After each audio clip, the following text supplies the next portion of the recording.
الله دست نداره؟ دیستی که سلف قائل است، دیستی که وهابی قائل است، ما به او قائل نیست. یعنی سلف کل غلط شده؟ اما تو از عقیده نه اینجا یک دقیقه تو گفتی از این گفت معلوم شد که سلفی ها یعنی وهابی ها گفته خودت اینا پیرو سلف هستن. خودت میگی دیستی را که سلف قائل است ما قبول نداریم. خودت گفتی یک دقیقه میگی گفتی دیستی را که سلف گفته سلف صحابه هست. یک صحابی را به من نشان بده که گفته باشه که الله سبحانه و تعالی دیست نداره. تفسیر بدعت است. تفسیر نه، تفصیل کیفیت صفات الله عزوجل بدعت است. بله کیفیت صفات الله بدعت است. ما برید از خود غیر مقلدین که صاحب تفسیر هست و الله جسر ثابت کرده، اگر برد ثابت کردم از وهابیت میگردی؟ تو با ما بحث داری، با ما گپ بزن. از کسی دیگری که از رافضی است، از شیعه است، از هر چیز پیدا کرده او را به من نبیر. قوانین و از مفهومش را اگر بدانی همینطور اتفاقا یگان وقت تلفظ غلط میشه. خب از آدم بگویه که تلفن تلفظ ما غلط شده بگویه. آدم اقرار خب بکنه حداقل. درست است. ما در گروه هم برات میگفتم اما ضبطا میموندم که شما زنگ زدین. خوب شد که زنگ زدین. سلامت باشی. اولی که فوق ایدیکم خو در قرآن نیستی که خو قبول داری. در قرآن فوق ایدیهم است. درست است بله. دومی که اهل الذکر است نه اهل الذکره. خود درست است. اونا رو گشتک هم میفهمه. گشتک میفهمه لکن خودت من حیث یک مفتی نمیفهمی. بارک الله فیک. خب امی قاعده که خواندی کل جسم حادثون، امیر یک دفعه باز از سر بخوانم قاعده را. كل محدث حادث. خب دیگه کل محدث حادث قسمی قاعده در کتابا نیست مولوی صاحب محترم. همین قاعده که پیشتر امیر بخوان، همین کل جسم امیر یک دفعه بخوان تا آخرش. ببین کل جسم حادث، هر جسم که از حادث هست. چرا؟ لانه مرکب. هر چیزی که جسم بود مرکب میشه. امی سعی میگی کلو مرکبون حادثون. 3 بار غلطی تا اصلاح کردم. یک شاگرد نادانه که آدم بفهمانه میفهمه. تو خودت نفهمیدی که مرکبین است یا مرکبین امی دقیقه مرکبون گفتی. صدای ثبت میشه. خیر از دوستا میشنون. یک چیزی دیگر گفتم که وقت تلفظ که میکنی دیدی که با قواعدش تلفظ بکنی اما تو چی است؟ خو یک دفعه غلط شوی مولوی صاحب محترم، 2 دفعه 3 دفعه تو هر دفعه غلط میخوانی. مگر عاقلان پشت نکته نمیگرده؟ اگر این پشت نکته نیست مفتی صاحب محترم. تو لاف میزنی میگی من تو میگی که من یعنی میفهمم صرف نحو را میگی میفهمم و منطق میفهمم لکن یک جمله بسیار ساده را خوانده نمیتونی. یک جمله ساده را خوانده نمیتونی برادر عزیز. الحمدلله فاضل حقانی هستیم. برای چنین میتونم که بیا بخاری شریف اگر یک صفحه اگر خواندی نه همین دقیقه مسلک احناف. برادر گرامی چلنج ملنج تا جیبت بان. چلنج های جعلی و پلاستیکی شما ارتن نمیده. شما معلوم هستید به کل دنیا تو یک جمله آسان نحوی میره نمیفهمی. یک مضاف الیه مضاف مجرور نمیفهمی. جار و مجرور تو بخاری رو میخوانی. علی کل حال میمانه می بحث به جایش. بیا در این بحث بیا که الله سبحانه و تعالی دست داره یا خیر. تو گفتی که اگر کسی را قبول بکنه کافر میشه، اگر کسی برای الله دست ثابت بکنه کافر میشه. این میاد در سوره صاد آیه 75 آمده که یا ابلیس ما منعک ان تسجد لما خلقت بیدی. چی معنا میده؟ یعنی بیدی چی معنا؟ یعنی که الله متعال با دست خود با انگشتان خود گرفته هم جور کرده. این معنا ما از تو سوال کردم تو یک بار جواب بده. واسه سوال که ما معناش داد میگم. امی آیه قرآن ایمان داری یا خیر؟ امی آیه به دست معنا یعنی چی معنا؟ بدست یعنی بدست. بدست چی معنا یعنی بدست؟ بدست یعنی بدست خود پیدا کرده. بله بدست یعنی بدست یعنی دیگه چی معناش میخوای؟ یعنی با انگشتون رفتن همی تو با دست خود همی تو جور کرده همی تو. یعنی خب امی آیه تو چی معنا میکنی؟ اگر گوش کن سایکو ببین. به دست خود. بله به دست خود. دیگه میذاره گوش کن تو. همی یک نفر قانون چی همی است که هم بگو یا هم بشنو میگن شما میگن اما نمیشنید. خب یک کار دیگه میکنیم جناب مفتی صاحب. یک دقیقه تو گپ بزن یک دقیقه ما. صحیح است؟ درست است. مهربانی کن گپ بزن. شما میگین که الله متعال دست داره نه؟ ما نمیگم الله خودش گفته در قرآن. الله گفت تو تعبیر است تو است، مفهومی است تو است. الله نگفت تو برداشت کردی. نه مفهوم است نه تعبیر، بلکه ظاهر قرآن است. یا ابلیس ما منعک ان تسجد لما خلقت بیدیه، آن چیزی که من خلق کردم بیدیه به هر دو دست خود. مهربانی ببین بهترین استدلال عرف هست، عرف عادت هست. ببین زمان یک رئیس جمهور یا کسی دیگه چی میگه؟ ما با دست خود فلان چیز را جور کردم. یعنی که رفت رئیس جمهور با دست خود با انگشتان خود را جور کرده. همین معنا. خب امی آیت خب فرعون چی میگه؟ باش که تو فرعون چی میگه؟ یا مفهوم آیت یاد من نیست، مفهومش نیست. آیت یاد خوانده نمیتونم بگم. محافظ نیستم، برادر عزیز محافظ نیستم. یک کسی قرآن نفهمه چه قسم از او استدلال میکنه. مهربانی چی میگه؟ من میگه قصر میگه برای من میگه تأسیس بکن، میگه هامان را میگه نه؟ آیا خود هامان تأسیس میکنه یا عمله و کارگرا تأسیس میکنه؟ ببین در اوج اصلا لفظ دست نامده در آیت ها یا هامان گوش کن تو یک چیز دیگه بله که دست نیامده ما از دست چی برداشت میکنیم؟ یعنی دست معنا چی؟ نسبت فعل به سوی فاعل مختار به سوی الله متعال هست. یعنی الله هیچ کس به این شریک نیست. الله به قدرت خود را پیدا کرده. این معنا میده. برادر عزیز اگر دست بگوییم ما مجسمه میشیم. جسم که اومد در اون ظلمت میاد، در اون تاریکی میاد. خواه سعیس یک دقیقه. الله نور است. الله نور السماوات میگه. الله نور است. آلی گوش بگی. اولی که امی معنا را که تو کردی که مراد از دست قدرت است، یک صحابی، یک سلف، یک تابعی، یک امام دین نشان بده که معنا را کرده باشه. یک دوم اگر تو کمی یک دقیقه گوش بگی. حالی من گوش گرفتم نوبت ما گوش میگیری باید. در اینجا الله عزوجل میگه لما خلقت بیدیه، یدیه صیغه تثنیه است. خب دقت کو. لما خلقت با آن چیزی که من پیدا کردم بیدیه به هر دو دست خود. این تو میگی به دو قدرت خود پیدا کرده؟ این تو جور نمیای، اصلا امکان نداره. گوش بگی. یک دقیقه گوش بگی باز به نوبتت گپ بزن. بل یداه مبسوطتان ينفق کیف یشاء. سوره مائده آیه 64 الله عزوجل میگه بل یداه. اگر کمی عربی را بفهمی یداه هر دو دست، معنیش از دو دست. الله سبحانه و تعالی دو دست داره کما یلیق بشأنه، همان قسمی که لایق شأن الله عزوجل است. درباره ناخن گفتی اگر تو به حدیث پیامبر ایمان داشته باشی، رسول الله علیه السلام میگه که ان قلوب بنی آدم بین اصبعین من اصابع الرحمن، کل قلبای بنی آدم در بین دو انگشت از انگشتای رحمان است. و حدیث متفق علیه الله حدیث قدسی است که الله سبحانه و تعالی را نبی علیه السلام معرفی میکنه که ناخن‌های در ناخن‌هایش، در یک ناخنش کل آسمان ها و زمین، در ناخن‌های دیگه‌اش کل مخلوقات. الله نبی صلی الله علیه و سلم برای الله عزوجل ناخن ثابت کرده. لکن بحث ناخن میمانیم. اولا میگه امی آیات را که در قرآن الله میگه لما خلقت بیدی بل یداه مبسوطتان صیغه تثنیه را آمده و حتی لفظ قبضه را آورده والارض جمیعا قبضته یوم القیامه. امی آیات را شما ایمان دارید یا خیر؟ ببینید که چرا در اونجا دو دست ذکر شده، نسبت فعل به سوی دو تا یک شده؟ چون که این معنا نه این که الله متعال با دو تا دست خود او را یعنی دو دست داشته باشه. خلاصه این که الله دست داشته باشه. یعنی خلاصه این که الله دست نداره به گفته شما؟ الله جسم نداره. ما جسم بحث نکردیم برادر. ببین ما جسم بحث نکردیم. الله موجود نیست. خیلی الله موجود نیست. موجود هست. خب سعی کنین پیشتر از موجود بودنش انکار کردی. الله موجود هست و خب آفرین واجب الوجود اصطلاح واجب الوجود تعریف واجب الوجود چی رو میگه؟ خوب است تعریف میکنم. گوش بگی. آلی الله سبحانه و تعالی خودش در کتاب خود برای خود دو دست ثابت کرده. امی آیت تو ایمان چرا نداری؟ چرا امی آیت انکار میکنی؟ ما یعنی دست با کماکان اون چی که در این علم الله هست. ما نمیتونیم که دست الله رو با دست خود قیاس کنیم. آفرین.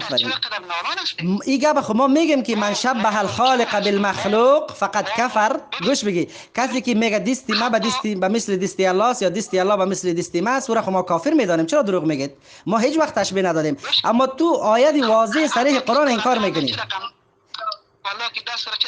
آفرین. این ازش گمراهیت معلوم میشه که تو میخوای کیفیت استفاده بدانی، در حالی که الله سبحانه و تعالی میگه ولا یحیطون به علما. به کیفیت استفاده الله ما علم نداریم. تو چرا پرسان میکنی چی تو چرا میگی؟ زمانی که آیات نازل شد آیا کدام صحابی آمدن گفتن که چی تو نازل شده؟ وقتی که به الله علم نداشته باشیم مجهول مطلق بودنش لازم میشه. که مجهول مطلق باشد پس او قابل قبول نیست، مصدق به قرار نمیگیره. چی تو الله رو تصدیق میکنه وقتی که به الله علم داشته باشی. به الله علم داریم. چرا تو نمیدانی؟ علم داریم لکن علم ما احاطه کننده نیست. یکی علم به شی است، یکی احاطه شی. گوش بگی تو امی آسمان یک مخلوق است، به می علم داری یا نه؟ چی؟ چرا الله را ما احاطه کردن نمیتوانیم؟ به خاطر که الله عزوجل خودش گفته که ولا یحیطون به علما. تو دلیل بگو. دلیل گفتم. دلیل از قرآن که دیگه دلیل قوی چی است؟ الله خودش گفته ولا یحیطون به علما. این دلیل نیست در نزد تو؟ علمیت تو ضعیف است. آفرین آفرین، شاباس شاباس. یک چیز نمیتونی. گوش کن. چی میگه الله؟ چرا تصور؟ گوش مادر میگه گوش کن. علمیت بس ضعیف، علمیت تو قوی. جناب ببین امی آیات را چرا ایمان نداره؟ چرا منکر آیات قرآن میشی؟ الله عزوجل دو دست گفته و تو قبول نداری.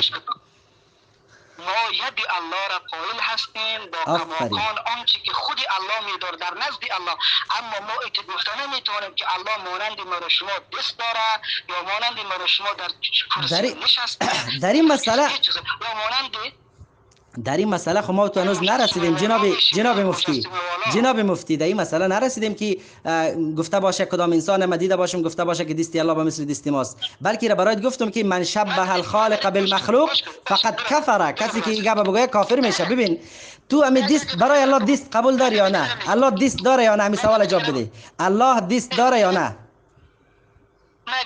نه اول سوال جواب بده. الله دست داره یا نه؟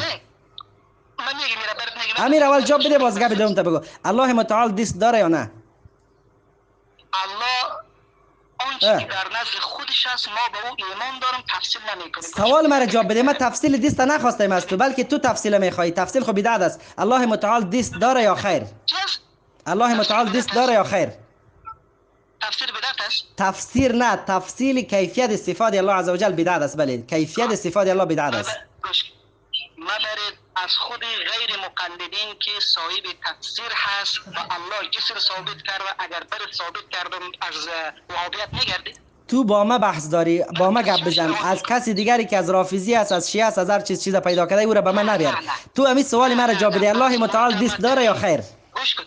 از سید قطب اگر چنده که ما برش احترام دارم، از خود سید قطب، از دیگر کساهایی که به جسم الله قائل هست. برادر گرامی آنقدر علم در صفر قرار داره که تو مسکین نمیفهمی که سید قطب کی بود. سید قطب به سلفیت نسبت میده. تو اینقدر مسکین هستی. سید قطب یک اخوانی سیاسی مصری مذهبی بود و یک رشکل آدم بود، بیچاره از اسلام زیاد آگاهی نداشت.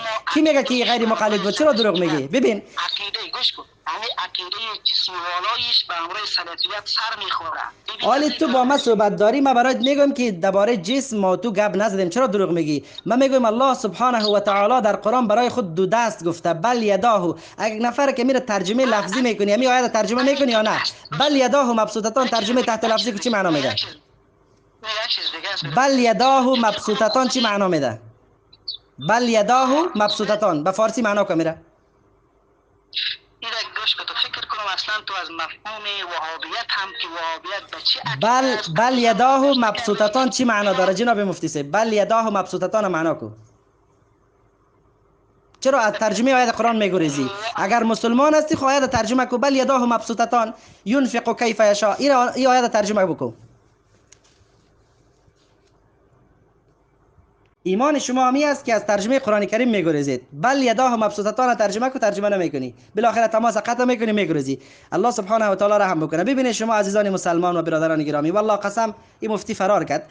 اینجا آیات قرآن صریح و واضح است که الله عزوجل برای خود دو دست ثابت کرده. احادیث رسول صلی الله علیه و سلم بیشمار است که رسول صلی الله علیه و سلم برای الله عزوجل دو دست ثابت کرده. شما ببینید این حدیث را که امام بخاری و امام مسلم از ابی هریره رضی الله عنه روایت کردند که در میدان محشر کلی مردم منتظر حساب و کتاب هستند، میرن پیش آدم علیه السلام و به آدم علیه السلام میگن که یا آدم انت ابو الناس خلقك الله بیده. تو پدر کلی مردم هستی و الله تو را به دست خود آفریده و برو پیش الله عذر بکو که حساب و کتاب را شروع بکنه. در صحیح بخاری و صحیح مسلم حدیث دیگری هست که ابی هریره رضی الله عنه روایت کرده که مردم موسی علیه السلام زمانی که مناظره کرد با آدم علیه السلام، موسی علیه السلام با آدم علیه السلام میگه که انت ابونا یا آدم، تو خب پدر ما هستی و تو کسی هستی که الله سبحانه و تعالی تو را به دست خود پیدا کرده. موسی علیه السلام میگه به آدم علیه السلام میگه، آدم علیه السلام به موسی علیه السلام میگه که ای موسی تو هم کسی هستی که الله با تو گپ زده و خط لک بیده و تورات به دست خود الله برات نوشته کرده. ببین هر دو پیامبر میگن که الله دست داره. همچنان امام مسلم روایت کرده از مغیره ابن شعبه رضی الله عنه که در حدیث آمده که رسول صلی الله علیه و سلم میفرمایند که الله عز و جل میفرماید اولئک الذین اردت، این کسایی است که ما میخوایم که درجات اعلی جنت برسن، غرست کرامتهم بیدی، ما غرس کردم کرامت اینها را به دست خود، بلکه یعنی به واضح میگه بیدی به دست خود ما را غرس کردیم. همچنان در حدیثی که امام بخاری و مسلم از ابی سعید خدری رضی الله عنه روایت کردن، در اون حدیث شما ببینید که کل زمین و آسمان و کلش به مثل یک نان و در دست الله عز و جل می باشه. یتکفئها الجبار بیده، کل آسمان ها و زمین در دست الله عز و جل هست. همچنان حدیث دیگری که امام مسلم از ابی موسی اشعری روایت کرده که رسول الله علیه و سلم میفرمایند ان الله یبسط، یقینا الله کشاده میکنه، باز میکنه دست خود را باللیل لیتوب مسیء النهار و بالنهار لیتوب مسیء الليل. همچنان حدیث متفق علیه دیگری هست که رسول الله صلی الله علیه و سلم میفرمایند که یقبض الله الارض یوم القیامه و یطوی السماء بیمینه، الله عز و جل میگیرد آسمان را به دست راست خود.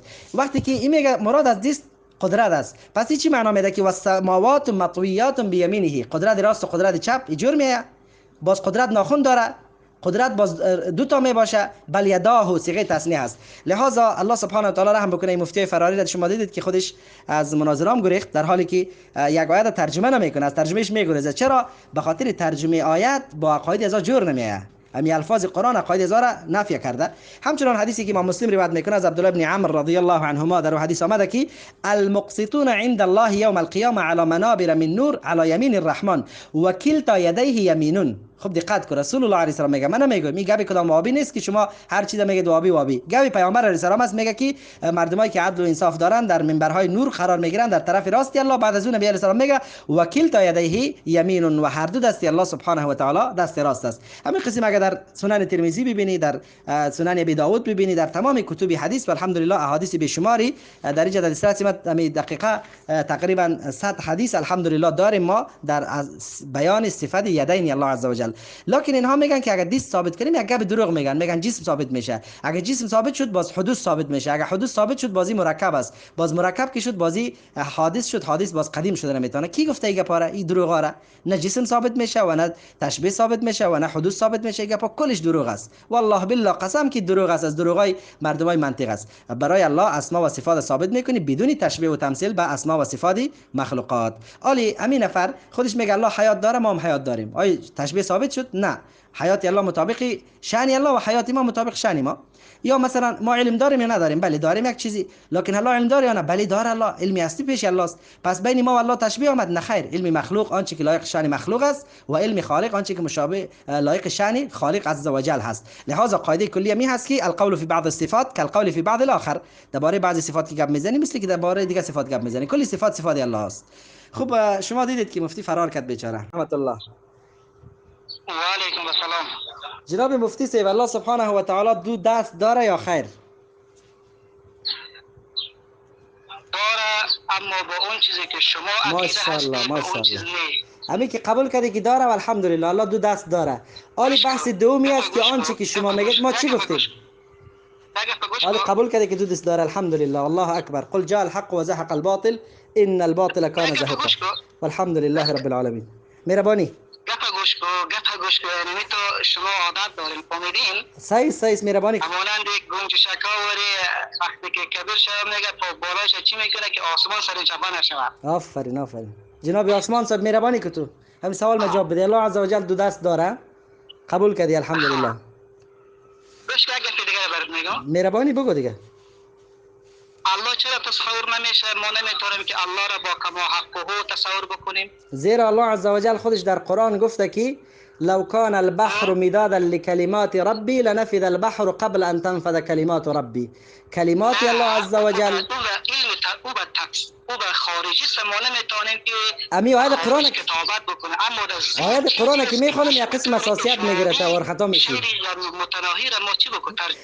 زین تصور بکنیم. چرا ما تصور کردیم؟ آیات قرآن که میخوانم یک قسم قارد میگی باید از منطق ارسطو گپ بزنم. الله عز و جل در قرآن گفته ولله المثل الاعلى. برای الله سبحانه، یعنی خواندن قرآن علم نمیگه چی، ما خواندن منطق. ببین یعنی تفسیر میگه باید اول منطق بدانه، لغات عرب بدانه. صحابه کرام منطق خواندن، عرف و عادت بدانه. صحابه به یک مفسر، به یک کسی که حدیث میگه خیلی مهم است. صحابه کرام منطق خوانده بودن. مشکل یک معتزله میگه الله چرا تصور نمیشه؟ یک کافر میگه الله صفات داره نداره، تو چی جواب میگی در میباره؟ باز ما براش میگم الله صفت داره بله و قرآن باز میکنم هزارها صفت الله در قرآن آمده. ما خو اشعری و ماتریدی نیستم که ممکن صفات باشیم. ما دلیل عقلی هم براش میگم اگه تو از اون کسا باشی و دلیل عقلی برات بگم بر اثبات وجود الله عز و جل، لکن تو خو به صفت یک مسلمان خود پیش کرده ای تو. الله صفات داره بگو. خو یعنی تو به دلایل قرآنی ایمان نداری؟ نه. چرا نه؟ به دلایل قرآن. استغفر الله. قرآن قبول کرد خو مسلمان میشه. حالا تو من حیث یک مسلمان با ما بحث داری یا من حیث یک ملحد؟ اعتقاد نداشته باشه. تو یک مسلمان گفته با ما بحث داری یا من حیث یک ملحد هستی؟ گفتم برادر عزیز علم ضعیف است نه. آفرین آفرین. علم ما ضعیف است و تماس تو قطع میکنی. علم ما ضعیف است و جار و مجرور تو میفهمی. علم ما ضعیف است و آیات قرآن تو غلط میخوانی. استغفر الله. تمام مخاطبین بفهمه. آفرین آفرین. درجه علمی شما چقدر است؟ آفرین آفرین. خب ببین رسول الله صلی الله علیه و سلم در حدیث صحیح میفرمایند،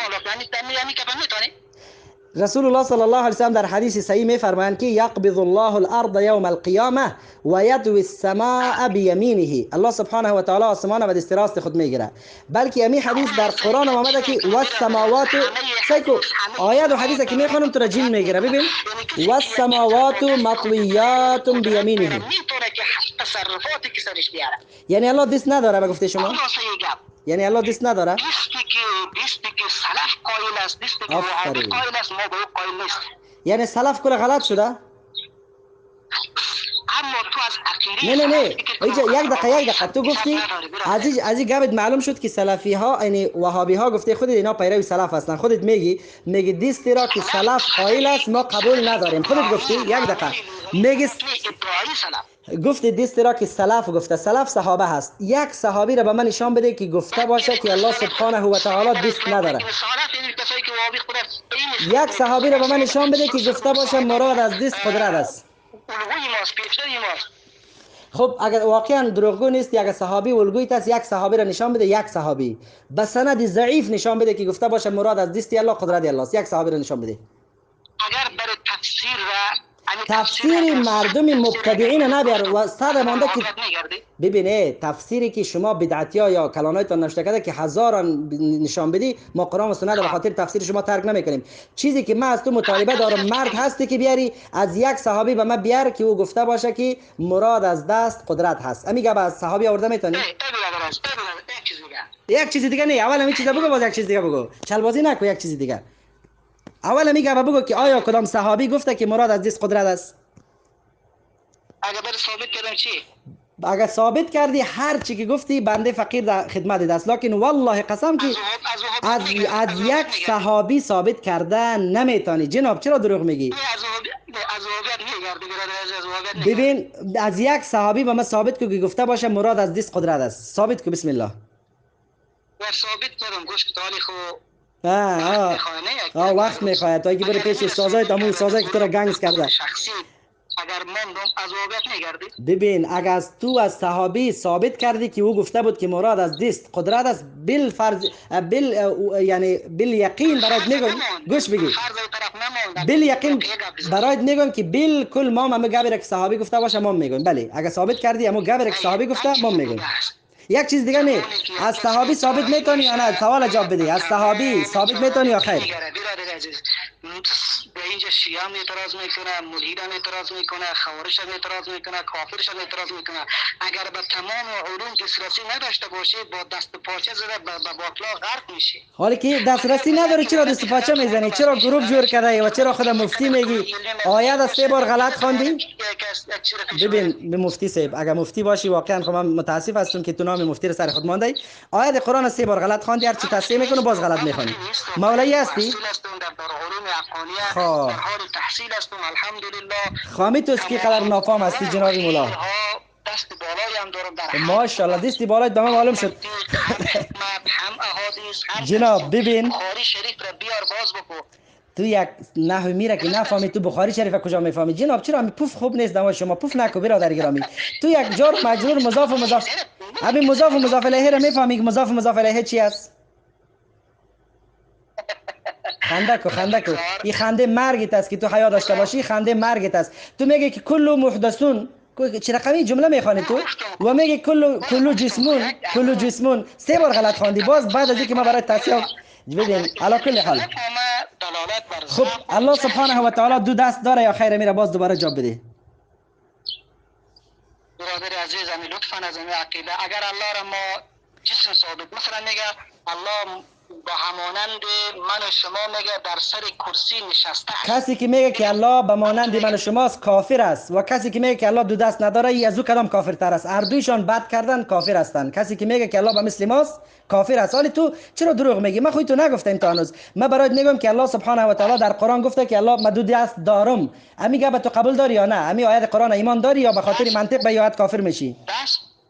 کسی که با دست الله این کار بکنه کافر میشه. آفرین الله اکبر الله اکبر ماشاءالله الله دست داره چه معنا؟ ماشاءالله. یعنی کما حق 2 دست داره یا 1 دست؟ الله سبحانه و تعالی 2 دست داره یا 1 دست؟ مانند که ناخن داره چیکا داره اینجا مجسمه والا میشه. حدیثی که الله سبحانه و تعالی قلوب بنی آدم در بین اصبعین من اصابع الرحمن اسیر ایمان داری؟ این حدیثه گوش میکنم سوال جواب بده. الله سبحانه و تعالی ناخن داره یا خیر؟ الله عز و جل در حدیث که نبی علیه السلام از ما و تو کده خوب الله را میشناخت اعلمکم بالله انا. ایمان داری که الله ناخن داره؟ الله ناخن داره؟ الله ناخن داره؟ الله ناخن داره؟ اول قبول کو باز معنا کو. اول قبول کو باز معنا کو جناب. الله سبحانه و تعالی ناخن داره یا خیر؟ یعنی الله گوش کسی که یک چیز به دستش باشه با 2 تا انگشتش باشه یعنی میتونه که هر طرفی که بخواهد بچرخه. همچنان من و شما هم با 2 انگشت بلا کیف الله متعال. آفرین. یعنی الله انگشت داره اینا قبول داری؟ برادر جناب یعنی الله سبحانه و تعالی انگشت داره قبول کردی خود؟ مانند انگشت ما میگن که چرخ میکنه انت میگن.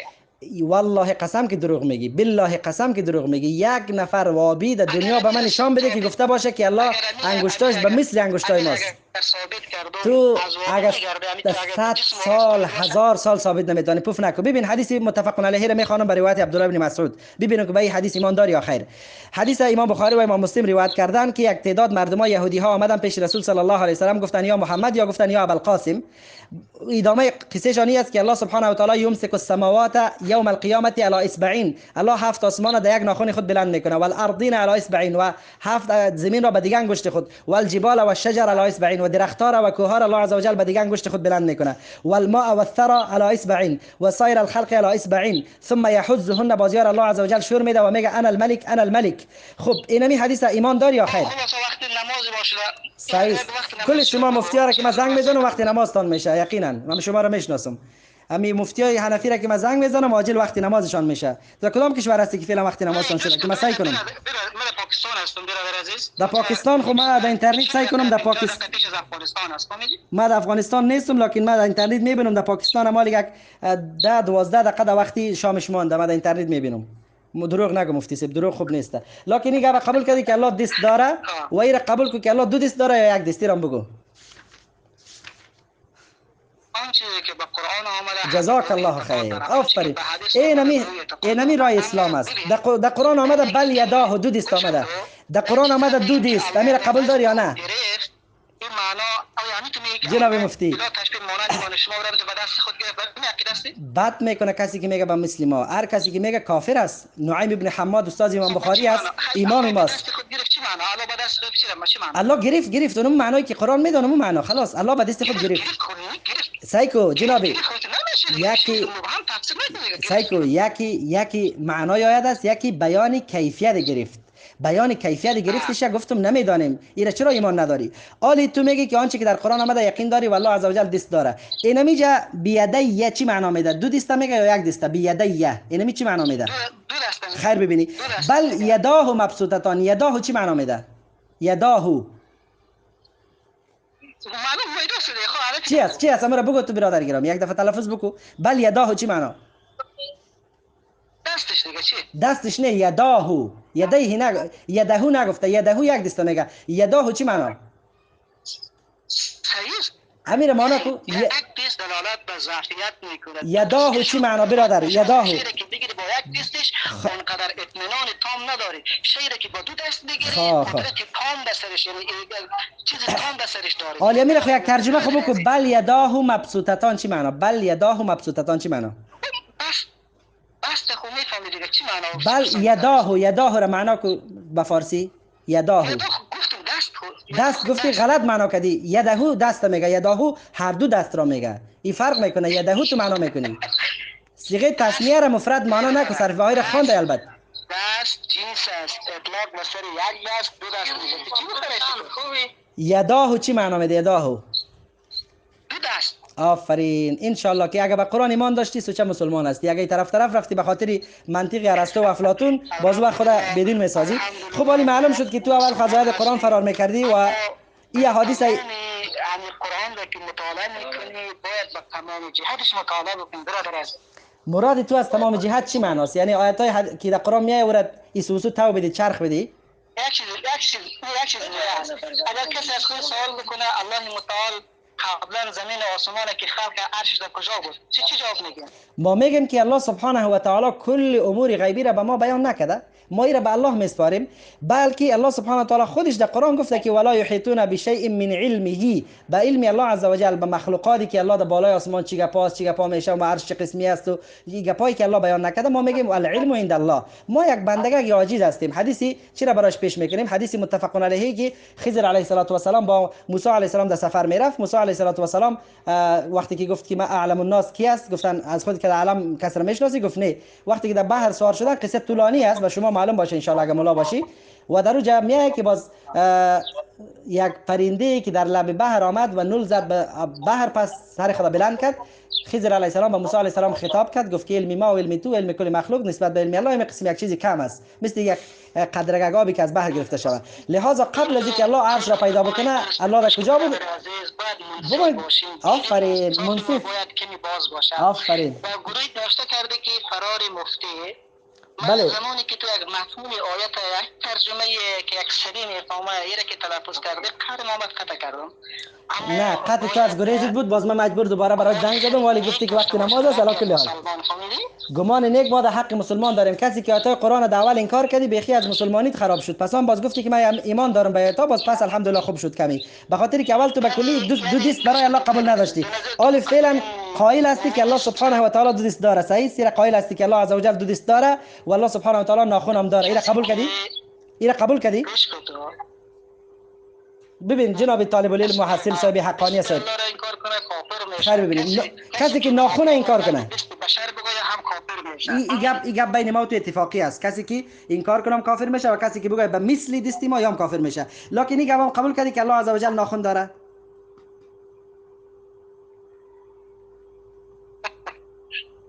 چرا بس صفات الله سبحانه و تعالی تمسخر نکن. از تو سوال میکنم که الله عز و جل ناخن داره یا خیر؟ تو خنده میکنی، دشخند میزنی. الله عز و جل خنده میزنیم که علمیت تو ماشاءالله قدر است که اما عقل حیوانیت گفتن چیزی رو میشناسه. آفرین. ببین برادر گرامی، ما برادر خردت هستم، ما یک طالب العلم هستم. عقل حیوانیت میگه از اون بیشتر نرفته. آفرین سایکو، ما الحمدلله اینجا جای از این است که ما خود صفتی کنم. ما یک طالب العلم خرد و بزرگ، تو بسیار یک دانشمند بزرگ. ما یک طالب العلم بسیار خرد و کوچک. گوش بگی صحیح. تو در مکتب احناف نیستی، دروغ نگو برادر گرامی. تو یک بار عقیده ابو حنیفه را ببین، فقه اکبر را بخوان و عقیده طحاویه را بخوان و عقیده ابن ابی العز حنفی را بخوان. تو با عقیده حنفیت به کلی در تضاد هستی، تو در عقیده ماتوریدیت روان هستی. چرا دروغ میگی برادر؟ گوش بگی یک دقیقه. تو هر دقیقه که یک گپ بند میمانی باز میگی که تو علمت کم است. ما الحمدلله 25 سال است من طلب علم هستم ان شاء الله به مبالغه. اگر 5 سال دیگه هم به خاطر خوردی دور کنیم، یعنی 20 سال یقینا من طلب علم هستم الحمدلله و فعلا بازم در طلب علم هستم. گوش بگی گوش بگی علی الله سبحانه و تعالی ناخن داره یا خیر؟ یک سوال میکنم توی سوسو میری، همین گپ قبول داری که الله ناخن داره یا خیر؟ او را نمیمانم. این را جواب بده باز پیش میریم. صفات الله تبارک و تعالی برای اشاعره چند تا؟ ببین صفات الله سبحانه و تعالی نزد شاعره گپا را از ما پرسان نکم. شاعره را الحمدلله چغل کردیم. ما شب و روز نقض آنها را ما الحمدلله درس میدم که اینها منکرین صفات الله سبحانه و تعالی هستند. اکثرشان 7 تا میگن و بعضیشان حتی یک دیگه هم کم میکنن 6 تا میگن. این گپا را ببین، لکن این گپ جواب بده که الله سبحانه و تعالی ناخون داره یا خیر؟ سوال ما جواب بده. الله سبحانه و تعالی ناخون داره یا خیر؟ را جواب بده. باز سوال خودت جواب پرسان کن. ماتوریدیه 8 اشاعره کس 7 تا میگه 6 تا تصدیق. آفرین. خب الله سبحانه و تعالی ناخون داره یا خیر؟ سوال ما جواب بده خلاص. یک چیزی که میخوایی که چی بگویم در خلاصه بگیم؟ خیلی یک قسم دیگه تو سوال میکنم. یک قسم دیگه سوال میکنم. علمیت ما ضعیف، علمیت تو بسیار قوی. گوش بگی جناب مولوی صاحب، یک چند تا آیتی که چپترکی از گوگل سرچ کردین با همراه چیزش نمونه را یاد کردین خلاص. برادر یک مشکل کلان خود دمی است که از باب انصاف برات بگویم. تو فکر میکنی که فهمیدن بعضی از گپای منطقی که خودت والله نمیفهمی، امورم خوانده نمیتونی بارده، میگی فکر میکنی که گپای منطقی را فهمیدن این علم است و کسی که حدیث میخونه این جاهل است و این گپ تو اگر اینا وزن کنی گپت کفر است. گوش بگی این گپت کفر است. این گپت کفر است که تو آیات های قرآن کریم به علمی و جهالت میدانی. گوش کو یک دقیقه. آفرین. خاصه است. امی تو بگو که الله سبحانه و تعالی خود در قرآن صحیح واضح معرفی کرده یا خیر؟ معرفی کرده. خب یک گپ. دوم گپی که آیا اصحاب نبی صلی الله علیه و سلم منطق و فلسفه را خواندن یا بعد از زمان صحابه در زمان مأمون الرشید منطق ارسطوی مصیبت ترجمه شد به دیار اسلامی داخل شد؟ صحابه کرام از منطق اصلا هیچ خبر نبودن. آیا وا صفات الله را میفهمیدن یا خیر؟ صحابه و تابعین و تبع تابعین و امامای دین کلشان. سوال جواب بده. سوال جواب بده. اون زمان قربت با امر پیامبر اکرم صلی الله علیه و سلم بود، نیاز به فلسفه و نیاز به چیزا نبود.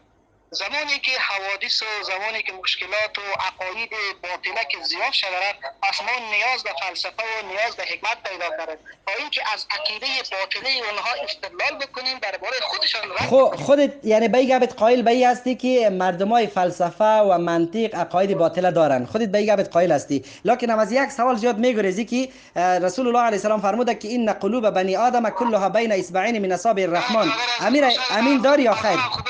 به می حدیث ایمان داری یا خیر؟ فکر کنم از این چیزا اقرار پای تو چست امین آیت و حدیث دمی چیز بحث میکنیم. علی من حدیث میخوانم تو را میگم ایمان داری یا خیر؟ تو امی حدیث ایمان داری یا خیر؟ امی حدیث قبول داری یا خیر؟ 3 تا نص اتفاقا 4 نص اختلافا داره برادر عزیز. علی به می حدیث ایمان داری یا خیر؟ الله عزوجل ناخون داره یا خیر؟ امیر جواب بده. این هم شد جوابی از یک خنده و یک تماس قطع کردن. نعوذ بالله. علی کل حال و احوال به شما معلوم شد که اینها منکر صفات هستند، گرچه بعضی جاها که دیگه راه فرار ندارن، بعضی صفات قبول میکنن بند که بمانن باز پس امر را انکار میکنن. زیرا در ذهن از یک چیزی از به نام تشبیه، میگن اگر صفت برای الله ثابت بکنیم باز از این تشبیه خالق به مخلوق میاد، در حالی که این گپ امکان نداره که از اثبات صفت تشبیه بیاید. زیرا الله عزوجل در یک آیه کلی گپ خلاصه کرده: لیس کمثله شیء و هو السمیع البصیر. الله عزوجل میگه به مثل الله هیچ چیزی نیست، الله هیچ تمثیل داده نمیشه به مخلوقش. و هو السمیع البصیر، در عین وقت الله سمیع و بصیر هست. سمیع و بصیر خو انسان هم است، حتی دیگه چیزا هم سمیع و بصیر است، حتی حیوانات. لکن این سمیع و بصیر با او سمیع و بصیر قابل مقایسه و قابل مقارنه نیست. بلکه الله سبحانه و تعالی در اولش نفی میکنه بالای معطله، در آخرش نفی میکنه بالای، در اول نفی بالای مشبهه، در آخرش نفی میکنه بالای مجسمه و کسایی که منکر صفات هستند بالای معطله رد میکنه. یعنی صفات الله داره لکن نه مثل صفات مخلوقات. لہذا اما قسمی که الله سمیع و بصیر است، اونمو قسم مشابهت نامد دیگه. صفات الله هم ناخونی الله، دست الله، قبضه الله، یمینی الله، دست راستی الله، ساق الله، وجه الله، کلام الله، اراده و غضب الله، کلش برای الله سبحانه و تعالی بدون چون چرا ثابت است. و بالله تعالی التوفیق والحمد لله.